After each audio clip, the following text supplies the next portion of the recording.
Hello everyone, हम class 7th geography NCERT को study कर रहे हैं और आज के इस वीडियो में हम इस बुक का चैप्टर नंबर 6 जिसका टाइटल है प्राकृतिक वनस्पति एवं वन्य जीवन, इसके बारे में डिस्कस करेंगे। तो चलो स्टार्ट करते हैं। इस चैप्टर में हम ये डिस्कस करने वाले हैं कि हमारी पृथ्वी पर अलग अलग जगह पर अलग अलग प्रकार की वनस्पति देखने को मिलती है। तो क्या कारण है कि ये प्राकृतिक वनस्पति में इतनी विभिन्नता पाई जाती है।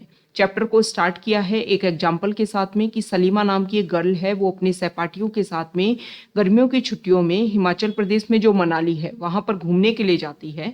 तो जैसे जैसे वो उस स्थान पर ऊंचाई की ओर बढ़ती है तो वो देखती है कि प्राकृतिक वनस्पति में उसे काफी ज्यादा विभिन्नता दिखाई देती है।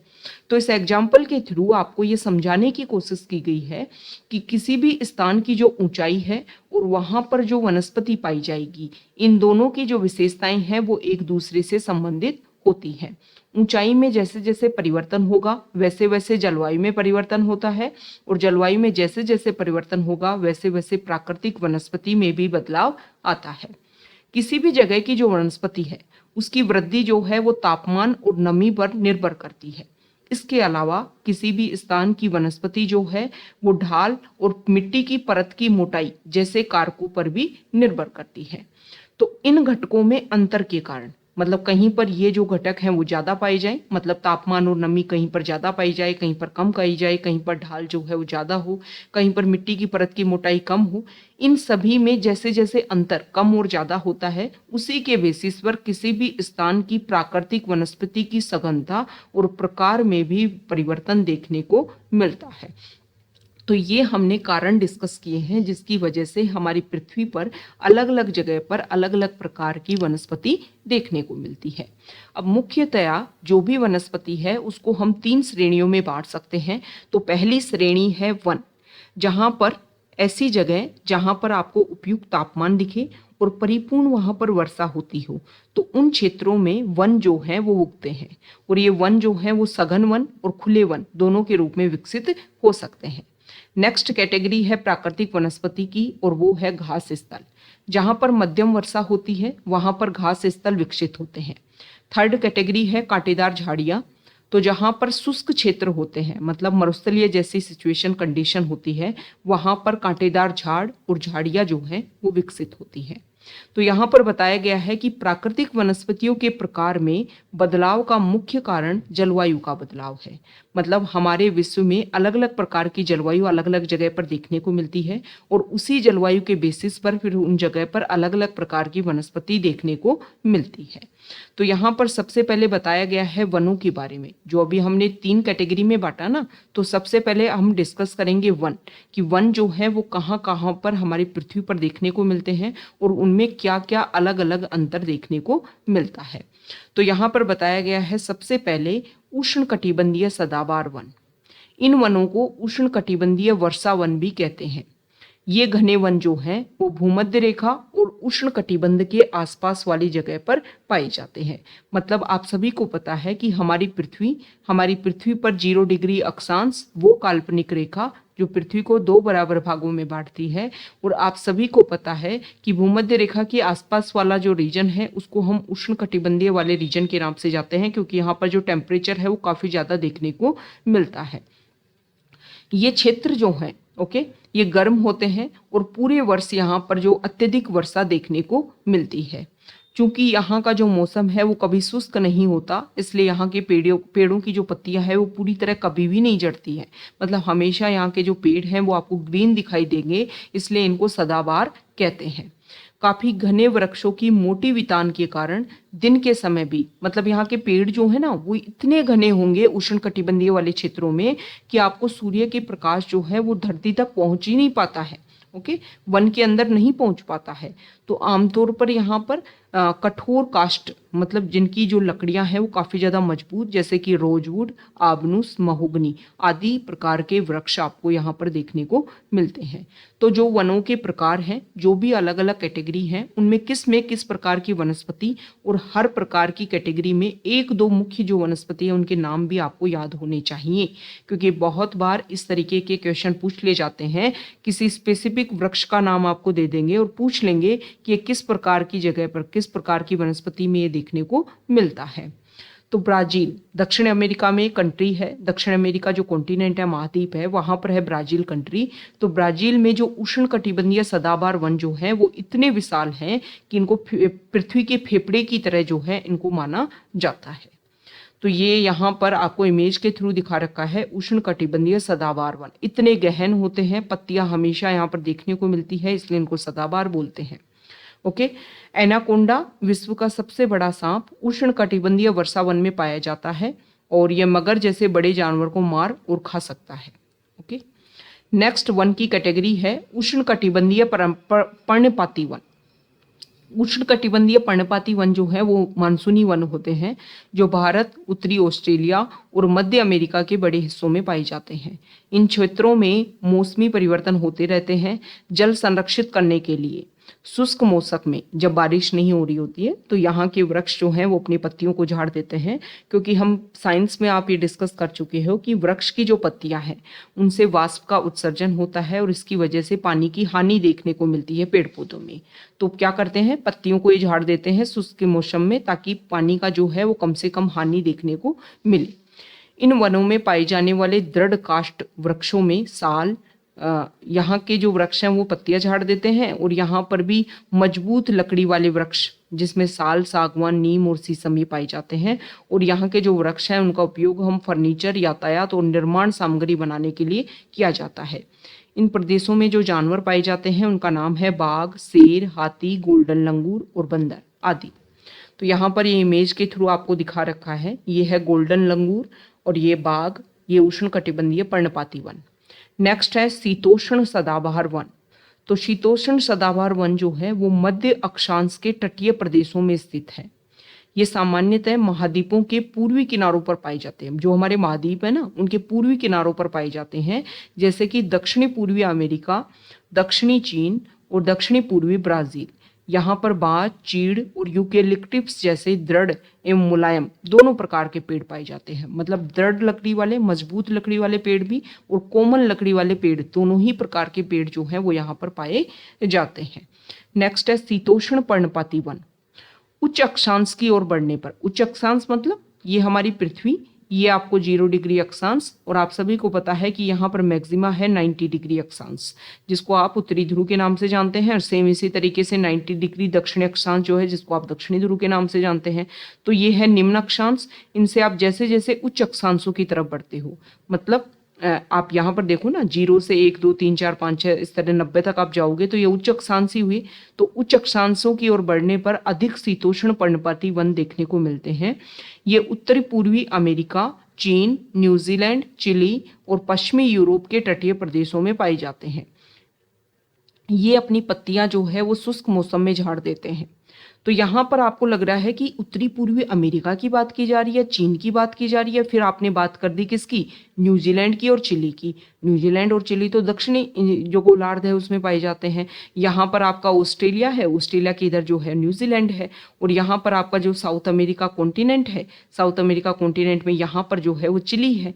तो यहाँ पर आप सभी को पता होगा कि ये 0 डिग्री अक्षांश, ये 23.5 डिग्री उत्तरी अक्षांश कर्क रेखा और ये 23.5 डिग्री दक्षिण अक्षांश मकर रेखा, इनके बीच में सूर्य जो है वो साल में कभी ना कभी अपनी जो किरणें हैं वो सीधी रखता है। ओके, इसके बाद में दोनों तरफ आप जैसे जैसे जाओगे सूर्य की किरणें जो हैं वो तिरछी देखने को मिलेंगी।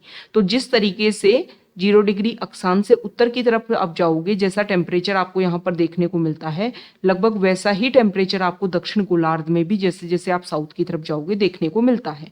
इसी कारण से जो आपको बहुत सारी वनस्पति जो उत्तरी भाग में देखने को मिलेगी वो ही आपको दक्षिण गोलार्ध में भी देखने को मिलेगी। ओके, तो ये जो शीतोष्ण पर्णपाती वन है, यहाँ पर जो पेड़ हैं उसमें बांज, एस, बीच आदि, हिरण, लोमड़ी, भेड़िए जो हैं वो यहाँ पर जानवर पाए जाते हैं, और फीजेंट और मोनाल जैसे पक्षी भी यहाँ पर पाए जाते हैं। नेक्स्ट है भूमध्य सागरीय वनस्पति। तो महाद्वीपों के पूर्व में और उत्तरी पूर्वी किनारों के अधिकांश भाग जो हैं वो शीतोष्ण सदाबहार और पर्णपाती पेड़ों से ढके हैं। तो महाद्वीपों के पश्चिमी और दक्षिणी पश्चिमी जो किनारे हैं वहां पर भिन्न है। मतलब जो हमारे महाद्वीप है उनके पूर्वी किनारों पर अलग प्रकार की वनस्पति और पश्चिमी किनारों पर अलग प्रकार की वनस्पति। ओके, तो भूमध्य सागरीय महाद्वीपों के पश्चिमी और दक्षिणी पश्चिमी किनारे भिन्न हैं। यहाँ पर भूमध्य सागरीय वनस्पतियां पाई जाती हैं। यह अधिकतर यूरोप, अफ्रीका और एशिया, मतलब मैक्सिमम यहाँ पर यूरोप, अफ्रीका और एशिया के भूमध्य सागर आप सभी को पता है ना कहाँ पर लोकेटेड है। जो हमारा अफ्रीका कॉन्टिनेंट है, मैप में आप व्यू करो अफ्रीका कॉन्टिनेंट के उत्तरी भाग पर।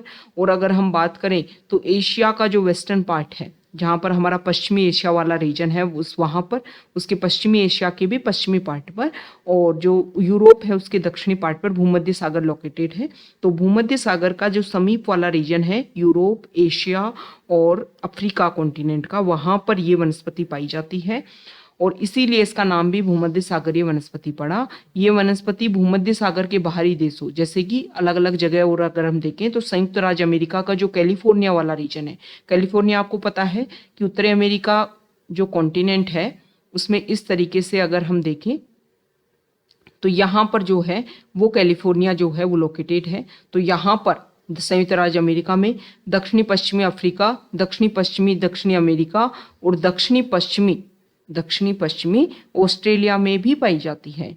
इन प्रदेशों में गर्म शुष्क ग्रीष्म और वर्षा वाली मृदु शीत ऋतु, मतलब सर्दियों के टाइम में यहाँ पर तो हल्की सी बारिश होगी और गर्मियों के टाइम में जो है वो बिल्कुल गर्म और शुष्क गर्मियाँ यहाँ पर गिरती हैं।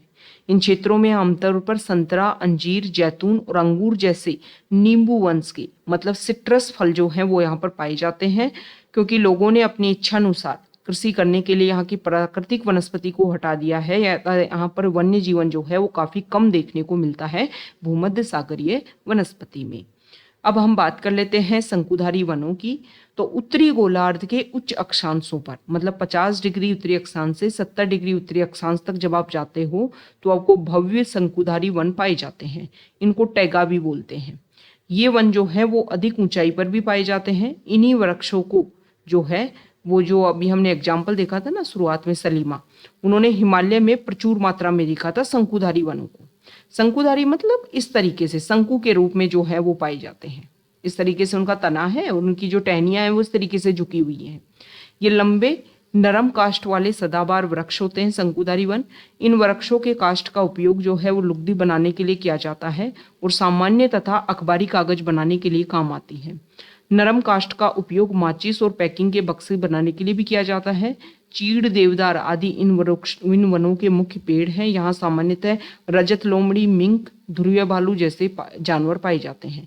अब ये शंकु के रूप में क्यों रहते हैं, इनकी जो संरचना है वो ऐसी क्यों है, क्योंकि यहाँ पर बर्फ पड़ती है और बर्फ पड़ेगी तो अगर इनके ऊपर बर्फ ये इस तरीके से ढलवा रहेंगे तो बर्फ जो है वो खिसक करके नीचे आ जाएगी। अगर ये इस तरीके से रहे तो यहाँ पर क्या देखने को मिलेगा, बर्फ इस तरीके से जमा होगी, फिर वजन कोई सहन नहीं कर पाएंगे, उनकी टहनियाँ जो है टूट जाएंगी। इसलिए हमें देखने को मिलता है कि परिस्थितियों के अकॉर्डिंग न सिर्फ जानवरों में, जो हमारे पेड़ पौधे हैं उनमें भी अनुकूलन आपको देखने को मिलता है। बात कर ली हमने वनों की, जो 3 कैटेगरी में हमने प्राकृतिक वनस्पति को बांटा था, तो वन की बात कर ली। अब हम बात करेंगे घास स्थलों की। तो सबसे पहले बात कर लेते हैं उष्ण कटिबंधीय घास स्थल। जिस तरीके से उष्ण कटिबंधीय क्षेत्र में वन पाए जाते थे, उसी तरीके से उष्ण कटिबंधीय क्षेत्र में घास स्थल भी देखने को मिलते हैं। ये वन जो है वो भूमध्य रेखा के किसी भी तरफ उगाते हैं और भूमध्य रेखा के दोनों ओर से उष्ण कटिबंध तक फैले हैं। यहाँ वनस्पति निम्न से मध्यम वर्षा वाले क्षेत्रों में पैदा होती है। यहाँ पर घास जो है वो 3 से 4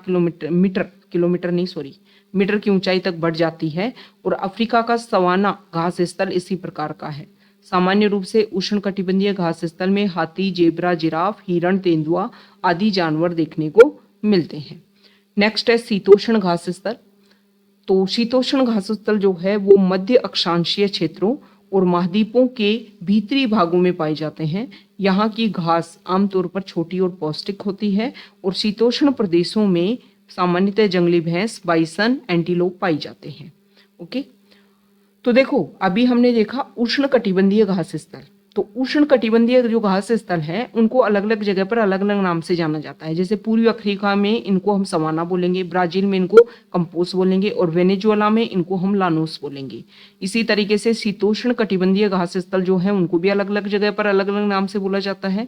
अर्जेंटीना में हम इनको पंपास बोलेंगे, उत्तरी अमेरिका में प्रेरी बोलेंगे, दक्षिण अमेरिका में वेल्ड बोलेंगे और मध्य एशिया में इनको स्टेपी बोलेंगे और ऑस्ट्रेलिया में इनको डॉन बोलेंगे। ओके, ये नाम आपको ध्यान में होने चाहिए और ये भी डिफरेंस आपको याद होना चाहिए कि उष्ण कटिबंधीय को ये बोलते हैं और शीतोष्ण कटिबंधीय को ये बोलते हैं। तो शीतोष्ण घास स्थल में देख लिया, यहाँ पर जो घास होती है वो छोटी होती है कंपैरिजन टू उष्ण कटिबंधीय घास स्थल में और पौष्टिक होती है यहाँ की घास। अब देखेंगे कटीली झाड़ियाँ, जो प्राकृतिक वनस्पति का तीसरा भाग है। तो जो शुष्क रेगिस्तान होते हैं वहां पर कटीली झाड़ियाँ देखने को मिलती हैं। उष्ण कटिबंधीय रेगिस्तान महाद्वीपों के पश्चिमी किनारों पर पाए जाते हैं ज्यादातर। तीव्र गर्मी और बहुत कम वर्षा के होने के कारण यहाँ पर वनस्पतियों की कमी रहती है रेगिस्तानी क्षेत्रों में। और यहाँ पर बताया गया है कि भारत में कौन सा रेगिस्तान है, तो आप सभी को पता है थार रेगिस्तान है। और पूरे विश्व में कहाँ कहाँ पर रेगिस्तान है, इन सभी के बारे में यहाँ पर आपसे क्वेश्चन पूछा गया है। ये भी पूछा गया है कि रेगिस्तानों में कौन कौन से जानवर देखने को मिलते हैं। अब बात कर लेंगे ध्रुवीय प्रदेश।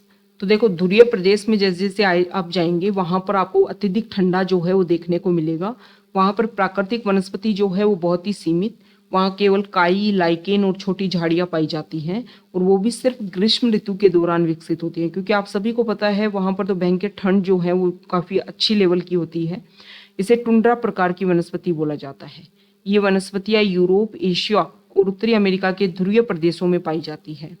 यहाँ के जो जानवर है, मतलब ध्रुवीय प्रदेशों में जो जानवर है उनका शरीर मोटा फर और मोटी चमड़ी वाला होता है। मतलब उनका शरीर जो है वो बड़े बड़े फर, बालों से ढका होता है।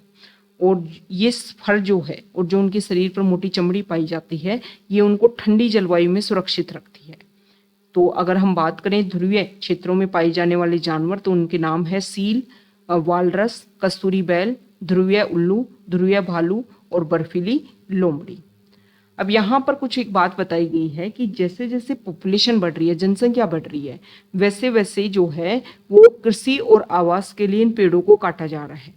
तो क्या ये पेड़ जो है वो उसी तरीके से हो जाएंगे? देखो, ऐसा तो नहीं है, क्योंकि जिस तरीके से पेड़ों को काट करके वहां पर बस्ती और आवास बनाए जा रहे हैं, उसकी वजह से पेड़ों की संख्या कम होती जा रही है। और जब पेड़ कम होंगे तो उनमें रहने वाले जो वन्य जीव हैं वो कहाँ जाएंगे? उनकी संख्या भी फिर टाइम के साथ में डिक्रीज देखने को मिलेगी। अब जब वन्य जीवों को रहने के लिए जगह नहीं मिलेगी तो वो वहां से निकल करके मानवीय बस्तियों में आएंगे, और मानवीय बस्तियों में जब वो आएंगे तो इंसानों के बीच में और जानवरों के बीच में जो संघर्ष है वो काफी ज्यादा बढ़ जाएगा। तो ये कुछ इशू भी हैं कि हमारी जो प्राकृतिक वनस्पति है उनको हमें बचाए रखना चाहिए, ताकि हमारे जो वन्य जीव हैं वो भी बचे रह सकें और जो हमारे पारितंत्र में एक इम्पोर्टेंट रोल प्ले करते हैं, हमारा जो भी एक परिचक्र है उसमें एक इम्पोर्टेंट रोल प्ले करते हैं। तो ये आज का हमारा चैप्टर था। अगर आप यहाँ तक आए हैं, वीडियो आपको अच्छा लगा है तो प्लीज़ वीडियो को लाइक कीजिए, शेयर कीजिए और चैनल को सब्सक्राइब कीजिए। Okay, thank you.